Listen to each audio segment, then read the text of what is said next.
Es un placer para la Escuela de Farmacia que ustedes estén acá para presentarles, debido al proceso, ¿verdad? Como parte del proceso de gestión de la calidad de la carrera de farmacia con miras a su acreditación frente a SINAES, es que la escuela, en conjunto con el Departamento de Coordinación de Investigación, quiere presentarles este simposio. Se quieren aprovechar estos espacios para presentar los proyectos de investigación desarrollados por estudiantes de la carrera, de manera que podamos visualizar trabajos que son sumamente relevantes o de alto impacto dentro del campo del farmacéutico, tanto para ya el profesional en farmacia como el futuro profesional en farmacia, ¿de acuerdo? Entonces, por eso es que nosotros estamos dando inicio, esperando que este sea el primero de muchos simposios en el cual ustedes puedan ser retroalimentados por los compañeros que ya han terminado su carrera y como parte de ese proceso de graduación, pues desarrollan un trabajo de investigación, ¿de acuerdo? El simposio del día de hoy, que tiene como título Actualidad en Farmacia Comunitaria, cuenta con dos expositoras, que son la doctora Florey Gómez y la doctora Gloria Ledesma. ¿De acuerdo? Entonces son las responsables de impartirnos las diferentes vistas que nos traen el día de hoy con respecto a la actualidad en la farmacia comunitaria. ¿Está bien? Ahora, es importante, ustedes como futuros profesionales en farmacia, cuando nosotros hablamos del profesional en farmacia, pensamos en que es el especialista en medicamentos. ¿Estamos de acuerdo? Ahora, pero muchas veces cuando hablamos del especialista en medicamentos, pensamos medicamentos para seres humanos. Pero hay otro grupo de seres vivos que utilizan una amplia cantidad de medicamentos, que es a nivel veterinario. ¿De acuerdo? Entonces, nosotros el día de hoy, empezando con el primer tema del enfoque de la farmacia comunitaria, vamos a visualizar el campo del farmacéutico en esta área, que son los medicamentos veterinarios, sobre todo para los felinos y los caninos, que son los que más utilizan de este tipo de medicamentos. ¿De acuerdo? Entonces, para presentarnos esta primera parte, tenemos a la doctora Florey Gómez. Buenos días, bienvenidos, es un placer que estén aquí. Yo les voy a hablar acerca de este tema, que es la evaluación de conocimiento de los farmacéuticos en relación con medicamentos para aplicación veterinaria en caninos y felinos, con el fin de elaborar un manual de consulta en la regencia de farmacias veterinarias.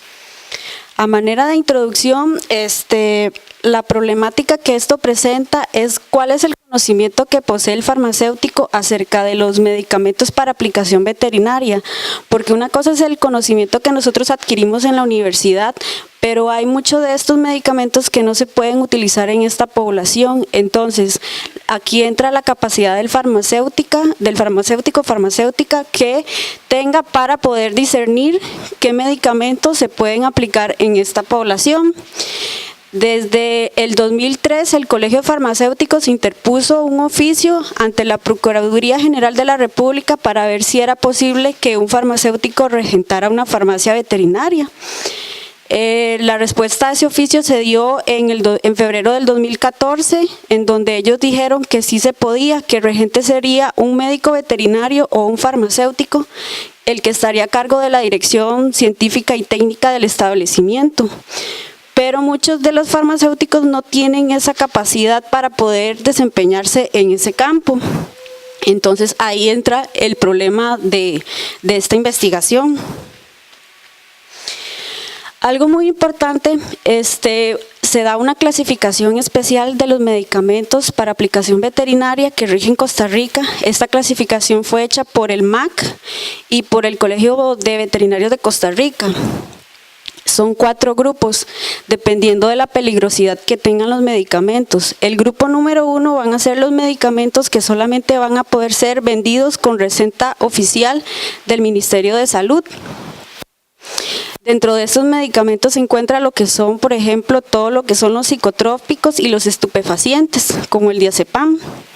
El grupo número 2 son medicamentos que solamente pueden ser vendidos en farmacia, pero solo pueden ser comprados por veterinarios, porque dependiendo de las dosis hay ciertos medicamentos que pueden ser abortivos.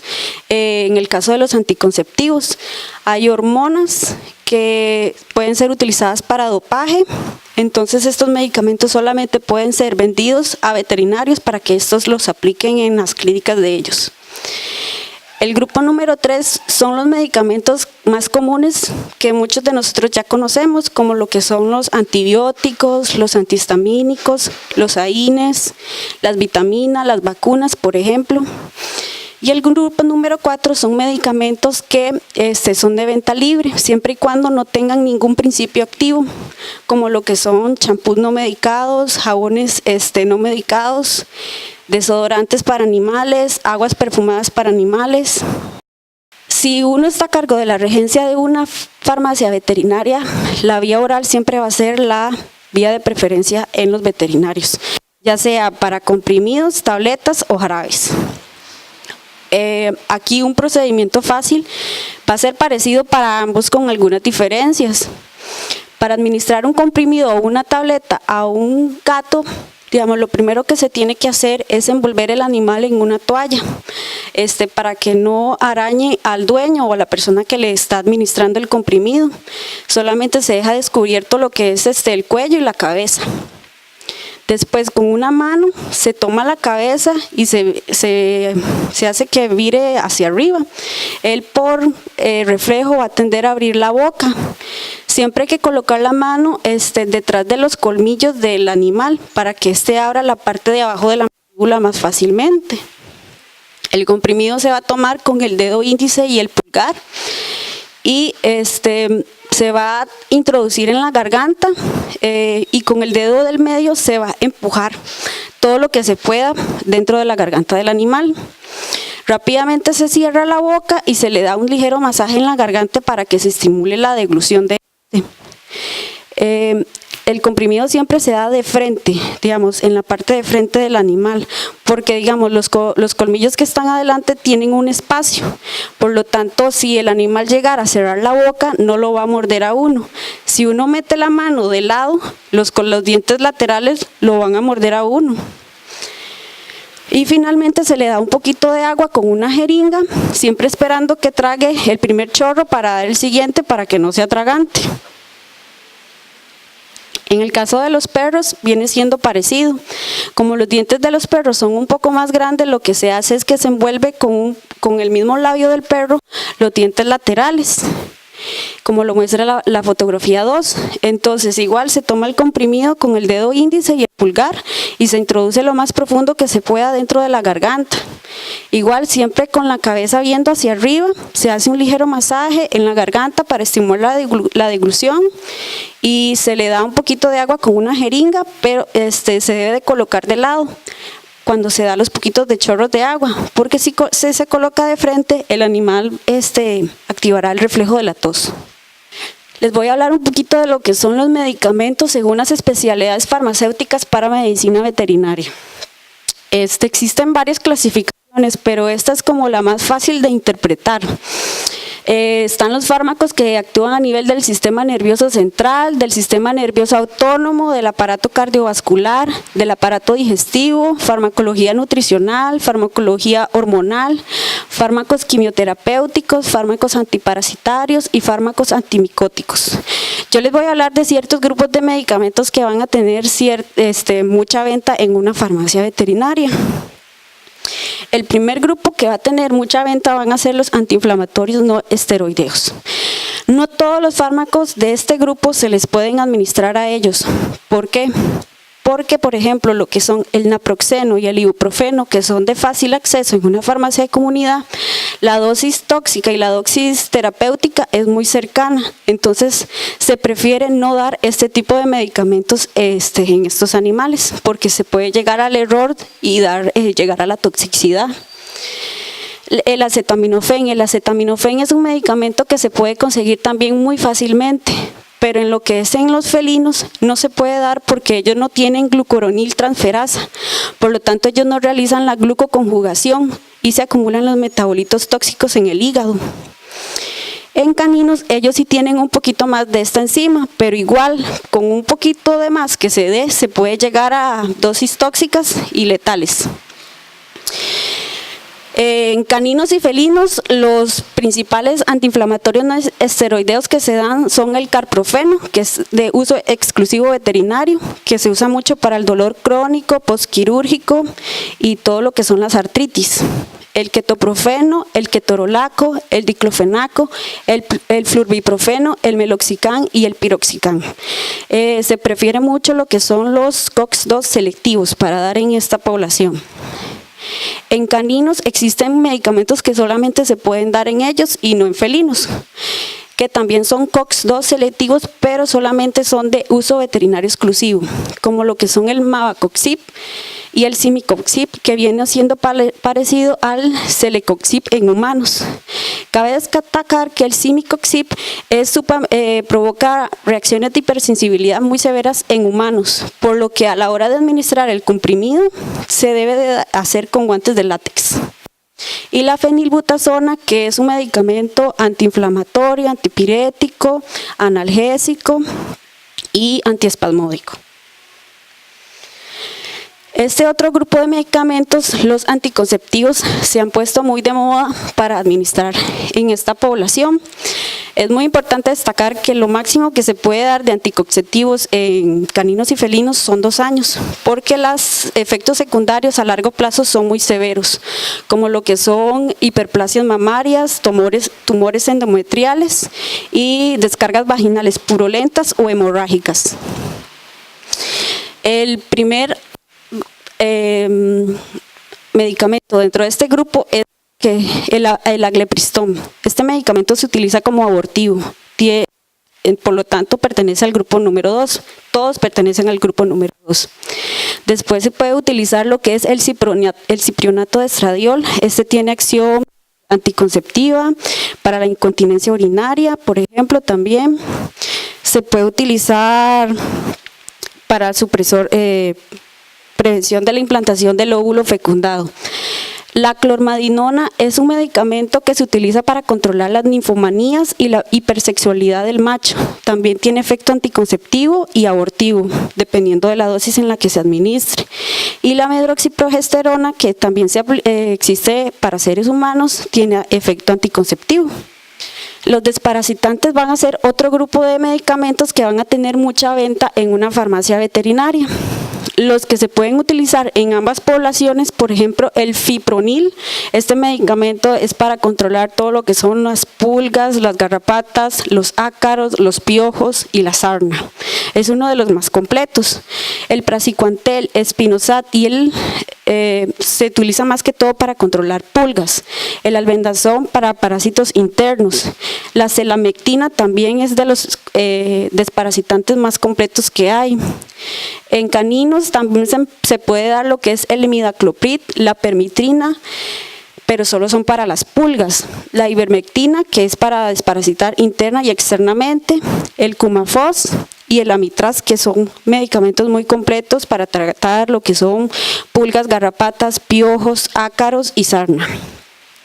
También, dependiendo del grado de infestación que tenga el animal, se le puede dar diclorbos, que es un insecticida, un plaguicida, que es para tratar las gusaneras, pero este se da en pocas cantidades porque puede llegar a ser muy tóxico.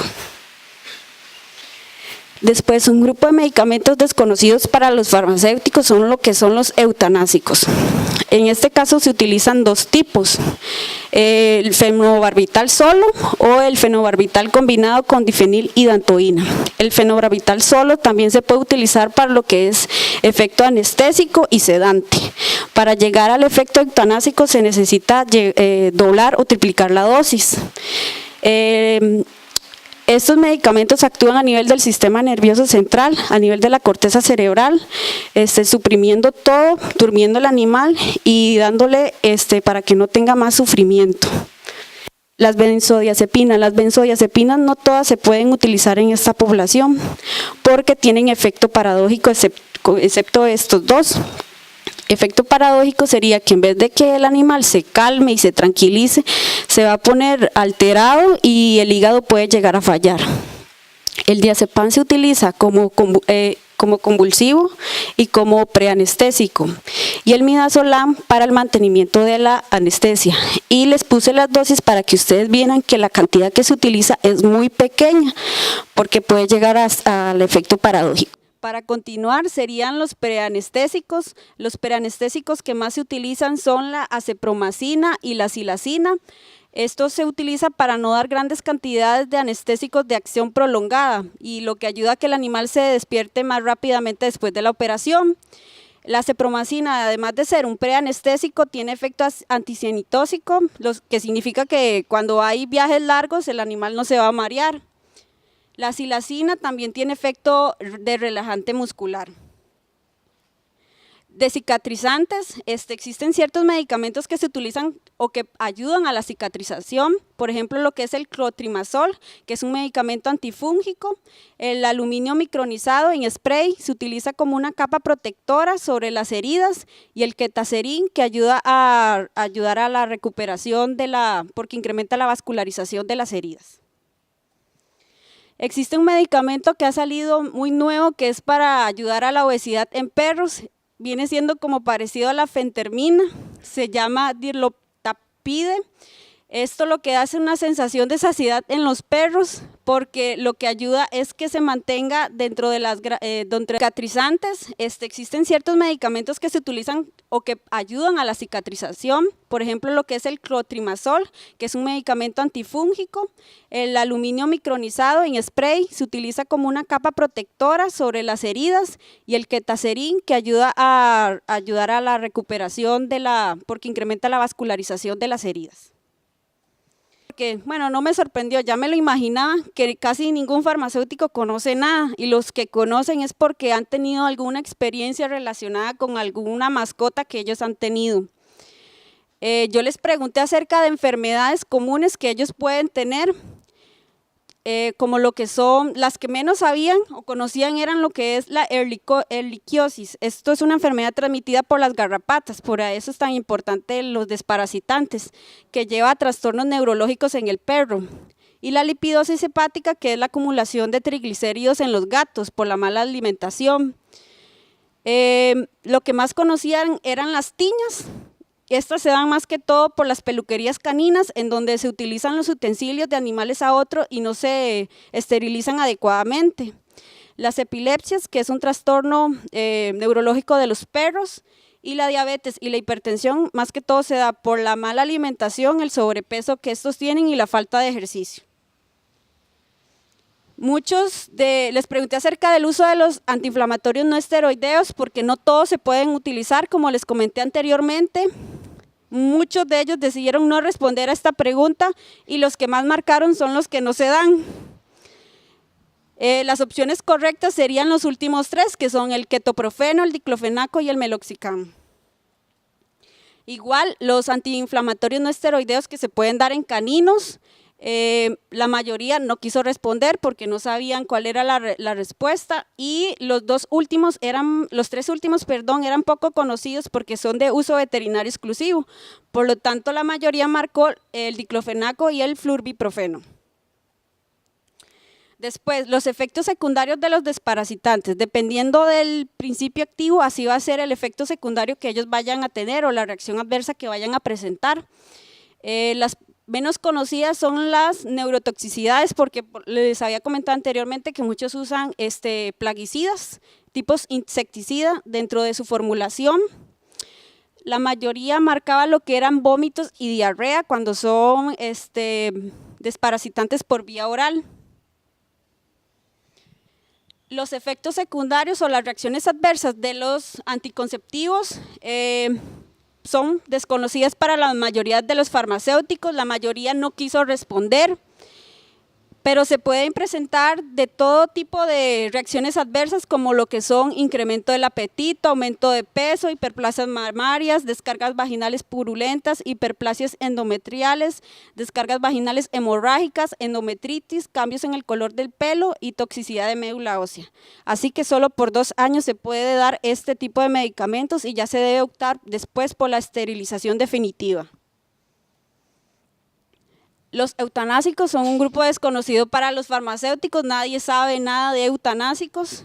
La mayoría marcada el midazolam, eso no se da para eso es para mantener la anestesia. La mayoría no quiso responder. El midazolam y la ketamina también se utiliza para mantener la anestesia.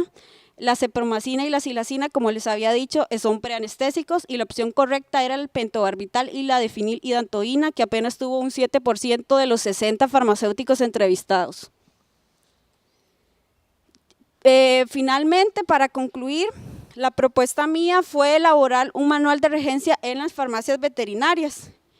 Es un manual de productos farmacéuticos para aplicación veterinaria en caninos y felinos. Este manual cuenta con más de 450 monografías de medicamentos de venta en Costa Rica, donde se incluye lo que es el tipo de venta que les había contado al principio, la especie de destino, porque no todo se puede usar en las dos especies, las indicaciones, las dosis, las reacciones adversas, las interacciones y el nombre comercial de esa marca solo para aplicación veterinaria, y hay veterinarios que por comodidad utilizan los de seres humanos.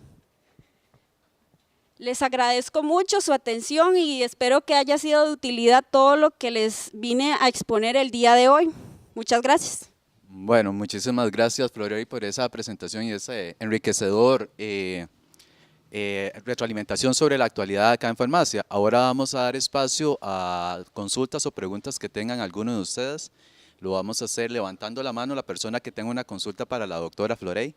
Buenos días, doctora, muchas gracias por su presentación. Desde el área de la academia me interesa saber, a partir de la investigación que usted realizó, ¿qué propuesta o qué recomienda usted para que los futuros egresados en farmacia tengan el conocimiento que necesitan para estar como regentes en una veterinaria? Lo primero sería que hayan materias en el plan de estudios de las universidades, porque este es un tema que no se ve en ningún plan de estudio de ninguna universidad. Después, el Colegio de Farmacéuticos ha tratado de dar lo que son cursos online con diplomados de farmacología veterinaria o de fisiopatología veterinaria y capacitaciones que ellos hacen, por ejemplo, en la semana de la farmacia. Hay ciertas capacitaciones que ellos hacen, pero realmente el fuerte sería que empezaran a dar materias en las universidades para que los estudiantes empiecen a conocer del tema, se interesen y empiecen a investigar por su cuenta. No, lo que yo quería saber era si actualmente había algún proyecto que el Colegio Farmacéutico estuviera manejando, así la idea de que las universidades tuvieran un curso especializado para medicamentos veterinarios. Los diplomados que se dan en online de una universidad colombiana, porque sinceramente el Colegio de Veterinarios no apoya esta iniciativa de que un farmacéutico sea un regente. Entonces es una lucha de todos para que este campo sea de nosotros otra vez, porque en tiempos anteriores era un farmacéutico el que regentaba una farmacia veterinaria. Fue cosa de que los farmacéuticos se fueron dejando quitar el terreno y ya ahora que los veterinarios se han apoderado de él, no lo van a devolver tan fácilmente. ¿Alguna otra consulta? No. Bueno, queremos agradecerle a la doctora Florey por esa exposición y por habernos acompañado el día de hoy. Sabemos que tiene una agenda apretada el día de hoy y sacó un espacio para acompañarnos. Otro aspecto sumamente importante para el farmacéutico que se encarga o desempeña en esta área es el control estricto sobre los psicotrópicos, es decir, conocer sobre su almacenamiento, su dispensación y su prescripción. Entonces, sobre este tema nos va a hablar la siguiente expositora, que es la doctora Gloria Ledesma, con ustedes. Buenos días a todos, es para mí un placer venir a comentarles un poquito sobre la investigación que yo realicé en mi trabajo de graduación, que lleva como título la evaluación del conocimiento de los regentes de farmacias de comunidad en Costa Rica sobre lo que es el manejo, control, despacho de medicamentos psicotrópicos. Mi tema fue limitado únicamente a psicotrópicos, pero les voy a hablar un poquito también de estupefacientes para que lo tengamos en cuenta. Cuando hablamos de medicamentos psicotrópicos, es muy importante tener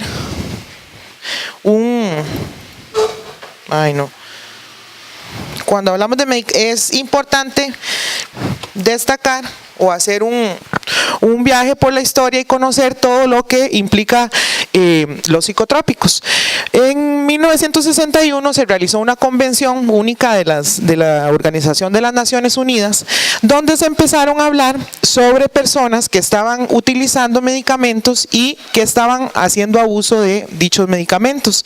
Por lo tanto, se empezó a dar un tráfico ilícito de estos medicamentos y se empezó a dar un sistema internacional de fiscalización de dichos medicamentos.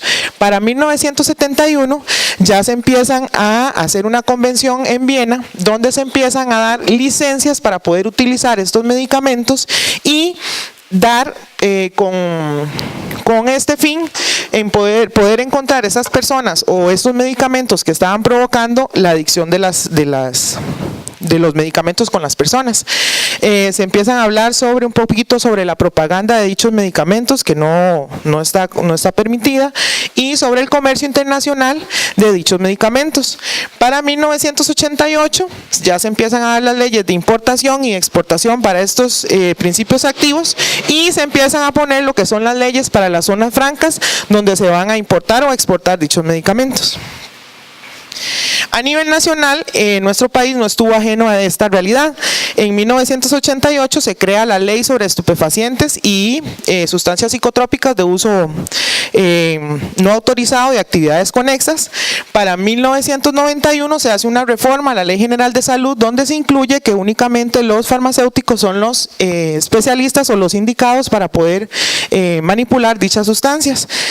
Para 1996 ya se crea lo que es el reglamento de drogas, de estupefacientes y psicotrópicos, y en el 2001 se hace una reforma y se crea la ley 8204, que es la ley sobre estupefacientes, sustancias psicotrópicas, drogas de uso no autorizado, actividades conexas, legitimación de capitales y financiamiento del terrorismo. En este se incluye todo lo que es lo que es la legitimación de capitales, que incluye lo que es el lavado de dinero. Como mi investigación tuvo como base una investigación que hizo el IAFA en el 2012, donde se hizo un estudio sobre el consumo de medicamentos sin prescripción médica y de medicamentos psicotrópicos, donde se encontró que de 28.695 personas, 70% de los que utilizaban dichos medicamentos sin prescripción eran hombres y un 30% eran mujeres. Y el estudio se hizo en personas de 12 a 70 años de edad. Entonces, la pregunta para esta investigación fue: ¿conocen realmente los farmacéuticos la correcta manipulación, uso y dispensación de estos medicamentos en nuestro país? Y poder verificar si realmente se estaban cumpliendo con las leyes y con los estatutos que dice la ley. Vamos a hablar un poquito sobre psicotrópicos. Entonces, los psicotrópicos son aquellos medicamentos que se utilizan para el trastorno del sistema nervioso central. Van a actuar a nivel del GABA. Lo que van a hacer es que van a abrir los canales de cloro y van a lograr que haya un efecto sedante. Producen cambios temporales en lo que es en la percepción del ánimo de la persona, en los estados de ánimo y en el comportamiento y la conciencia. Dentro de sus efectos va a generar un estado de tolerancia y de dependencia, y estos se van a encontrar en una lista oficial que tiene el Ministerio de Salud y que están en la convención que les hablé anteriormente de Viena de 1972. Cuando hablamos de almacenamiento de los psicotrópicos, vamos a hablar de que únicamente se deben de almacenar en un estante separado de donde están los otros medicamentos. Únicamente van a estar bajo llave y únicamente el regente va a tener la llave para estos medicamentos. Tienen que estar en control y se tienen que llevar un inventario de entrada, de salida y de venta de cada uno de los medicamentos. Cuando hablamos de dispensación, hablamos del acto profesional de un farmacéutico de poder interpretar una receta y poder guiar al paciente sobre su uso, la dosis y la forma en que se debe administrar. Esta dispensación es personal y exclusivamente para los farmacéuticos. Esto se basa en el artículo 26 del reglamento del control de drogas y estupefacientes de psicotrópicos. Y en el artículo 13 de la ley general se reafirma este concepto donde únicamente el farmacéutico puede lograr la dispensación de psicotrópicos. Para poder lograr esa dispensación, es importante inscribirse en el Ministerio de Salud y en la Junta de Vigilancia de Drogas para poder realizar la venta de estupefacientes o de psicotrópicos, y para eso se debe llenar la siguiente boleta en la que se indica el nombre del regente y el responsable de la dispensación y la custodia de estos medicamentos. Entonces les traje una muestra de cuál es la hojita que se debe de llenar cuando vayan a regentar y vayan a vender este tipo de medicamentos. Es importante cuando se vaya a dar la dispensación verificar la receta y los datos que deben de incluir esta receta. Número 1, de la receta se debe verificar del medicamento que se debe verificar. Se debe verificar el nombre, la dosis, la vía de administración, la cantidad prescrita que debe estar en números y letras y además el periodo por el cual se indicó este medicamento. Es importante también recordar que cuando se vaya a prescribir o en este caso se vaya a recibir una receta de un psicotrópico, debe venir un medicamento por cada receta. O sea, no pueden venir 2 o 3 medicamentos en una sola receta. Luego, de la parte que hay que verificar de la persona que retira, pues debe indicar el nombre, la firma y debe de indicarse también la cédula o la identificación de la persona que va a retirar. Y es importante también anotar el teléfono en caso de que tengamos algún inconveniente con la receta. Y por parte del farmacéutico, la parte del farmacéutico que va a manipular es la parte de atrás de la receta y lo que se va a incluir es el sello de la farmacia, el nombre del farmacéutico, la firma y el código. Y es importante rescatar que la vigencia de la receta para psicotrópicos es de 8 días después de emitida. Después de 8 días de la emisión de la receta no se puede despachar esa receta, únicamente por 8 días después de su emisión. Son responsabilidades del regente con respecto a los psicotrópicos, primero que todo, realizar y presentar los informes al día. Los informes se deben realizar cada 3 meses en el caso de los psicotrópicos y cada mes en el caso de los estupefacientes. No se puede delegar funciones en empleados de confianza o inclusive en el dueño. Muchas veces en muchas de las regencias el dueño quiere de que uno como regente le dé la posibilidad o le dé las llaves de la cajita donde están los psicotrópicos. Y es importante asumir, siempre que usted asuma la regencia, contar o hacer el inventario de lo que usted recibe, y una vez que usted deja la regencia de esa farmacia, igual hacer el inventario para poder ser responsable únicamente de lo que usted vendió. Antes, cuando recibe, y después de que se va, hacer el inventario de lo que queda dentro del establecimiento. Y además custodiar las recetas.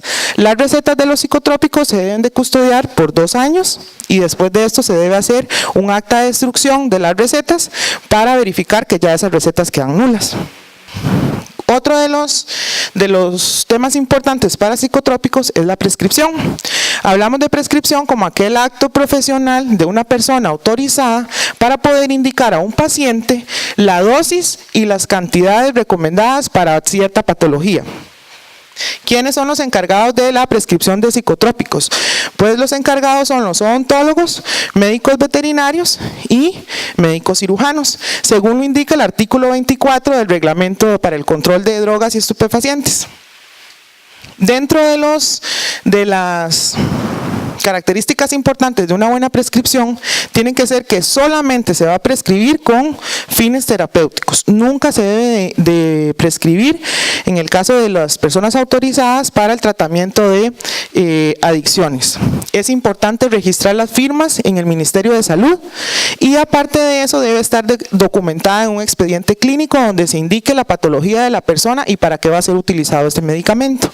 Además, es responsabilidad de cada persona custodiar su recetario. En el caso de que haya una pérdida del recetario o robo, debe de indicarlo inmediatamente al Ministerio de Salud, indicando el número consecutivo del recetario del cual fue robado, digamos, de cuál receta a cuál receta fue que se extravió o que se robó. Y además, para este caso de medicamentos, únicamente tienen que ser con los formularios oficiales que se venden en el ministerio, el Colegio de Farmacéuticos.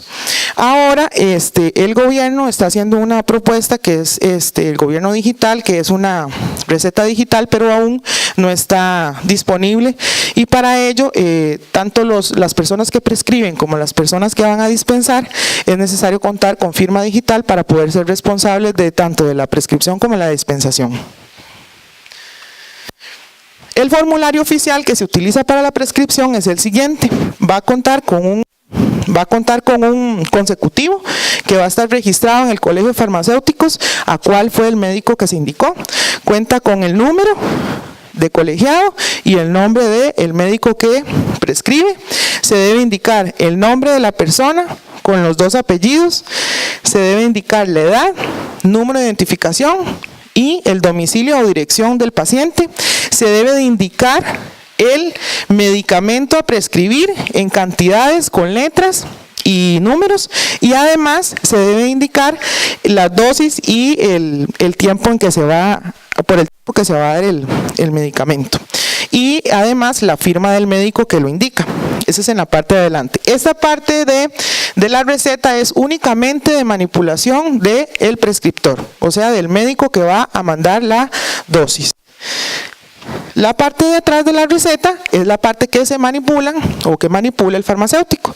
Es importante verificar que se debe poner el nombre, firma y código del farmacéutico. Debe ir con lapicero, tiene que ir con letra clara, debe llevar el sello de la farmacia, la fecha en que se despachó. Tienen que verificar que la fecha en que se prescribió y la fecha en que se despachó no puede ser diferente de 8 días, que es lo máximo que establece la ley. Y el recibo conforme, que es de la persona que va a ir a retirar el medicamento, que se hace responsable después de que sale de la farmacia del medicamento que está comprando. Es importante que si en caso de que sean dosis mayores a las dosis máximas, porque a veces sucede, deben de indicarse con el expediente clínico, y la nota se debe de hacer en la parte de atrás. La parte delantera de la receta nunca se puede manipular, solamente la parte de atrás es la que puede manipular el farmacéutico. Luego les dije que estas recetas se deben custodiar por 2 años. Una vez este plazo, se debe hacer un acta de destrucción donde deben de haber 2 testigos y se deben de poner el número de consecutivos de todas las recetas que se van a eliminar para tener como respaldo de que ya esas recetas quedan nulas. Entonces, este es el formulario que se utiliza. Con lo que respecta a lo que es la distribución de medicamentos, podemos hablar de que según los artículos 19 y 20 del Reglamento del Control de Drogas y Estupefacientes, únicamente están autorizados el Instituto de Control de Drogas y el Ministerio de Salud para verificar dicha distribución. Es importante, cuando sean productos de importación, el regente debe contar con una clave Procomer, la cual se la dan en el colegio, y usted es responsable de esa clave en el caso de que sean medicamentos de importación o que tenga que ir a la aduana. El ICD es el Instituto de Control de Drogas, y ellos lo que van a hacer es controlar y verificar lo que son las sustancias precursoras. Las sustancias precursoras son aquellas sustancias que se utilizan para sintetizar lo que son drogas. Estas sustancias precursoras son, por ejemplo, la acetona, el permanganato potasio, el tolueno, el isopropanol, que son sustancias que se utilizan en un laboratorio para poder sintetizar esas drogas por síntesis orgánicas, que ustedes ya conocen. Ese es el Instituto de Control de Drogas, y el Ministerio de Salud pues va a verificar que realmente estos inventarios se lleven al día y que se estén llevando a cabo todas las inspecciones. Dentro de lo que es la fabricación, es importante tomar en cuenta que según los artículos 21, 22 y 23 del Reglamento del Control de Drogas y Estupefacientes, cuando se cuente en un laboratorio y usted sea el regente, es importante indicar siempre las cantidades que usted va a fabricar, el número de registro del producto al cual usted va a fabricar, datos del regente. Cuando incluyo datos del regente, incluyo nombre, firma, código de quién va a ser el responsable, los saldos y las proyecciones de compras, tanto de excipientes como de principios activos, y los datos de la compañía a la cual usted va a representar y la cual va a fabricar dichos medicamentos. Y por supuesto el nombre del medicamento con principio activo o patente.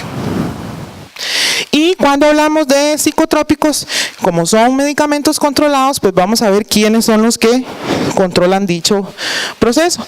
Los que controlan son la Junta de Vigilancia de Drogas. La Junta de Vigilancia de Drogas está constituida por el director general del Ministerio de Salud, un representante del Colegio de Farmacéuticos, un representante del Colegio de Médicos y el secretario general del Ministerio de Salud. Se reúnen cada 15 días y ven lo que son, si hay algún tipo de anomalía, o revisan lo que son los reglamentos para los psicotrópicos. Y la Fiscalía del Colegio de Farmacéuticos, que está verificando en las farmacias de comunidad, en las droguerías o en los laboratorios, el control y la manipulación de dichos medicamentos. Además, es responsabilidad del regente también realizar lo que son informes, y en los informes se van a realizar cada 3 meses. Debe incluir lo que son ingresos, que son compras, egresos, que son ventas, nombre, código del farmacéutico y número y cédula del paciente. Además, en el caso de medicamentos que estén en mal estado, que ya estén vencidos, se deben realizar destrucciones. Dichas destrucciones se van a hacer con una ficha en la cual usted con 2 testigos va a decir cuál es el lote y cuál es la cantidad de medicamentos que va a destruir. Y el informe se va a entregar en esta hoja electrónica, donde incluye la casa farmacéutica, los ingresos, los egresos, por cada uno de los medicamentos. Vamos a tener diferentes hojas electrónicas, donde cada hoja electrónica va a ser un medicamento específico, y en el caso de que haya medicamentos con diferentes fuerzas, vamos a tener que reportar los 2 con diferentes fuerzas. Y este es el acta de destrucción de los medicamentos controlados, que incluye la firma del regente y de 2 testigos más. Las implicaciones legales de no llevar a cabo este control y esta manipulación, pues en el artículo 64 y el artículo 65 incluyen de prisión de 2 a 5 años a aquellas personas que no lleven el registro y el control de los medicamentos, o que permitan que otra persona no autorizada haga la dispensación de estos medicamentos, y de 6 meses a 3 años a quienes expendan o vendan sin receta los medicamentos controlados. A modo de diferencias entre psicotrópicos y estupefacientes, pues la prescripción para los psicotrópicos va a ser por 30 días y para los estupefacientes por 8 días, con excepción del metilfenidato y del fenobarbital, que sí se da el permiso por 90 días. Además, la receta para psicotrópicos es de color verde y para estupefacientes es de color celeste. Y el informe, que los psicotrópicos se debe hacer trimestral y no se deben de incluir las recetas, mientras que para el de psicotrópicos el de estupefacientes, se debe hacer mensual y se deben de incluir las recetas. Parte de mi investigación se hizo un análisis en las diferentes comunidades de todo el país, por todas las provincias. Se hizo una muestra aleatoria y los sujetos de la investigación fueron los regentes de farmacias privadas, donde la población fueron 1015 farmacéuticos, y la muestra que yo tomé fueron de, ¿cuántos eran? 460. Dentro de los resultados obtenidos y dentro de las fallas que yo quería identificar, fueron que, por ejemplo, apenas el 54% de los farmacéuticos conocía lo que era la definición de un psicotrópico. Luego, un 94% sí conocía el lugar donde se debía de almacenar. Un 81% de las personas daban permiso que otras personas no autorizadas dispensaran dichos medicamentos, y un 10% sabía o conocía realmente el tiempo y la forma en que había que custodiar las recetas. Otro de los datos importantes es que el 42% de los farmacéuticos conocen lo que es la dosis máxima, el 61% tiene conocimiento de principios activos versus patentes, que ese es otro dato importante, que usted no puede, en el caso de que venga la receta con un nombre de patente, usted no lo puede intercambiar por uno que tenga el mismo principio activo. Si viene a nombre, solo el nombre del principio activo, usted sí puede dispensar cualquiera de las patentes, pero si viene un nombre de patente, solo esa puede dispensar. Y en este caso, un 61% de los regentes conocía el nombre de las patentes, un 49% sabía los días hábiles que podía dispensar si venía de un veterinario o de un odontólogo. El 74% de los farmacéuticos sabía los días los 8 días de dispensación de médicos cirujanos, y el 75%, que es un valor bastante bueno, sí conocían los requisitos que debía de traer la receta. Además, el 89% sí conocía sobre el informe trimestral, apenas un 48% llevaba el informe al día de psicotrópicos y un 64% conocía sobre el acta de destrucción de medicamentos y de recetas. Y un 75% enviaba correctamente el informe al Ministerio de Salud. Además, el 12% conocía que únicamente decía que el dueño y el regente simultáneamente podían hacer la dispensación, un 86% dijo que solamente el regente y un 1% que cualquier persona de confianza.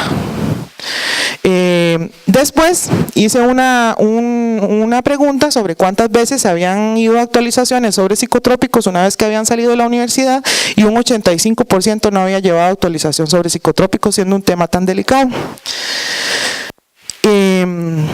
Pregunté sobre quién era la responsabilidad sobre conocer o dar a conocer sobre este tema, y el 94% indicó que era el Colegio de Farmacéuticos y un 4% el Ministerio de Salud y un 5% y que era responsabilidad de cada persona. Encontrando como principales errores por el Ministerio de Salud que cuando llegan los informes y las recetas que revisan, las cantidades exceden las dosis máximas. Entonces, generalmente los regentes estamos aceptando recetas con cantidades mayores a las dosis máximas. Hay un cambio de medicamentos sin elaboración de receta, que era lo que les dije anteriormente, que cambian patente por principio activo. Además, hay recetas con alteraciones, con tachones, con borrones, mala letra, no llevan o no se incluye lo que son nombres, sellos, firmas, y además en algunos de los casos, cuando es la receta, se pone a veces el sello de la farmacia encima del código del farmacéutico. Entonces, para el Ministerio de Salud poder auditar, no va a haber el número del código o se borra algún dato con el sello de la farmacia. Recetas con despachos parciales que tal vez no tienen la cantidad de tabletas, entonces despachan con tabletas cantidades no exactas, y los informes que no llevan firmas del regente. Y según el Colegio de Farmacéuticos, que ellos dan un informe general, no hay un mueble establecido para dicho fin, sino que están revueltos con los otros medicamentos. Encontraron que no se encontraba actualizado el inventario, que las recetas estaban despachadas y no las habían firmado. Es importante que cada vez que se vaya a despachar una receta se firme y se selle de una vez, sino que despacharon y la dejaron sin firmar. Y además que habían despachos posteriores a los días a los días hábiles. Mi propuesta fue una página de internet en la cual viene todas las indicaciones de cómo dispensar y manipular lo que son los psicotrópicos, y también hice este librito donde viene todo lo que son las monografías de todos los psicotrópicos y viene cómo realizar un informe, cómo se reciben las facturas, que hay que revisar en las facturas, que hay que dispensar, cómo se revisan las recetas. Entonces todo lo de psicotrópicos yo lo hice en este librito agenda. Por si lo quieren ver, lo voy a pasar. Cualquier consulta, con mucho gusto. Ojalá que les haya sido útil la charla. Fue un poco rápida. No sé, ¿alguna pregunta? Bueno, la pregunta mía era si a solicitud de un paciente que llega con una receta de psicotrópicos se le puede dispensar menos de lo que dice la receta, y en ese caso, ¿qué se haría si se puede, qué se haría con el resto que no se dispensa? ¿Cómo se registra o qué se informa? En ese caso, únicamente usted puede dispensar lo que dice la receta, ni más ni menos. No puede dar por préstamo. Antes se daba por préstamo, entonces la gente no tenía plata para comprar las 90, entonces llevaba 30 y luego por otras 30 y luego por 30. Entonces tiene que dar la totalidad de la receta. En el caso de que no quiera llevar la totalidad de la receta, debe de ir donde el médico a que le cambie la receta por la dosis que quiere llevar. No puede ni más, no puede llevar ni más ni menos, únicamente lo que dice la receta. Yo escuché que usted mencionó el metilfenidato. Me gustaría saber si ese es el nombre común o cuál sería. Es la que ustedes conocen como Ritalina.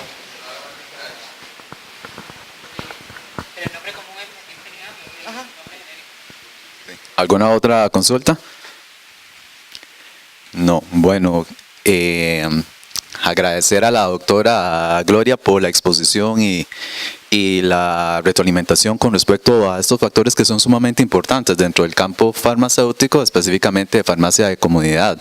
Creo que pues fue bastante útil porque vean, si recordamos un poco de la exposición que realizó ella, profesionales cometen errores que se supone que si ya están ejerciendo no deberían de cometerse. Entonces eso nos alimenta para tomar medidas ya cuando estemos, bueno, en el caso de ustedes, especialistas en farmacia, estén laborando y si lo hacen a nivel de farmacia de comunidad.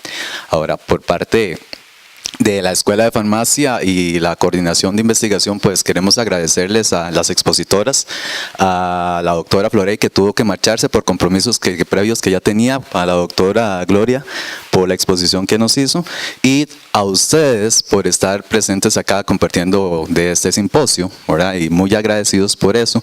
Y queremos invitar al departamento de coordinación, de investigación de toda la universidad, que también es parte importante de este proceso de gestión de la calidad. Entonces voy a invitar a la doctora Joana para ver si nos regala unas palabras acá. Buenos días. Me pidieron que hiciera el cierre, entonces preparé un discurso de 1 hora para ustedes. Mentira. Realmente quise rescatar como los aspectos más importantes, no del tema específico a fondo de lo que implica la farmacia, sino como nosotros lo podemos ver como investigadores desde otra parte. Aprecié muchísimo que el trabajo que hicieron las doctoras no solamente nutre a la disciplina de farmacia, sino que nutre a otras disciplinas. Entonces este simposio puede ser reproducido también en la escuela de medicina, en una escuela de veterinaria, en una escuela de odontología. Quiere decir que ustedes producen conocimiento para otras áreas. Precisamente eso es lo que pide la comunidad científica internacional, que el conocimiento no sea estático. Eso es uno de los beneficios que tienen los trabajos finales de graduaciones que ustedes hacen. No solamente esto, sino también las investigaciones que ustedes realizan en los cursos. Por eso, dentro del marco de la acreditación por el SINAES, se nos solicita que la investigación sea un componente tan importante como lo es la academia, como lo es la extensión. Entonces, los insto a que sigan haciendo investigaciones dentro de las carreras, dentro de los cursos. Para SINAES es muy importante que no toda la materia sea evaluada con exámenes, sino que ustedes también hagan trabajos de investigación. La doctora que estaba a cargo de farmacia hizo un trabajo muy bonito junto con su equipo en las líneas de investigación. Esas líneas van a estar pegadas la próxima semana en unos afiches por toda la universidad para que ustedes sepan cuáles son. ¿Cuál es el objetivo de la línea? El objetivo de la línea es nutrir la malla curricular de la carrera y actualizarla. El aporte que hizo la primera expositora es importante porque nos permite saber que hay un conocimiento más que tenemos que llenar dentro de la malla curricular, como es el tema de la medicina veterinaria, de lo que tiene que ver con los fármacos para esta área. Definitivamente todo este aporte que ustedes realizan es necesario, es importante, tenemos que seguir haciéndolo y este tipo de experiencias permiten la promoción de la acción investigativa que ustedes están haciendo.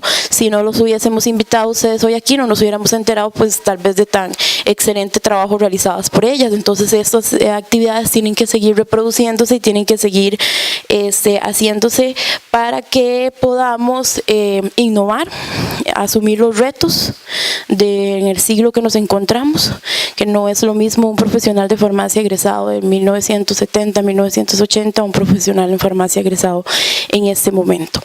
Cierro felicitando al equipo de farmacia. Ha hecho un trabajo muy bonito, muy interesante. Esperamos que estas experiencias se sigan reproduciendo y cuentan con todo el apoyo del Departamento de Investigación para ello. Muchísimas gracias a ustedes porque fue un público excelente, ¿verdad? Muy interesado y se ve pues en ello la calidad profesional que van a tener como egresados de esta universidad. Entonces, muchas gracias.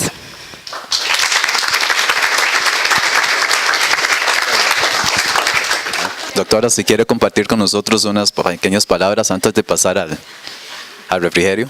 Qué mal. Bueno, chicos, agradezco mucho hoy que estén aquí y realmente, pues como ya saben que ya no voy a estar más con farmacia, y no quería precisamente hablar porque me da mucho sentimiento no continuar con la escuela, ¿verdad? Voy a estar en medicina, pero también voy a estar ahí para ustedes.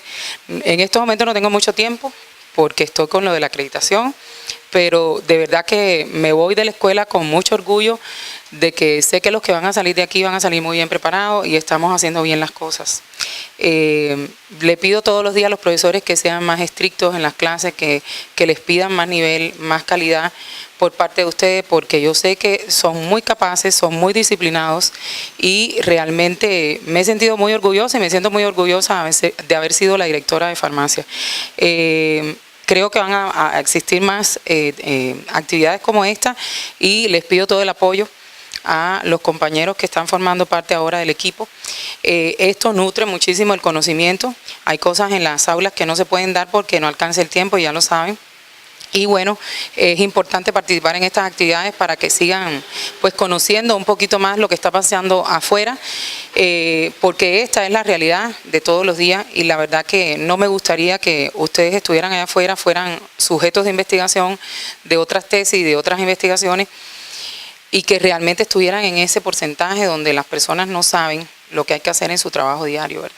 Entonces, les pido de favor que sigan siendo como son, de organizados, de estudiosos, de educados, que la verdad me siento muy orgullosa de eso. Espero que la Escuela de Medicina pues mejore en todos los sentidos y esté igual o mejor que ustedes.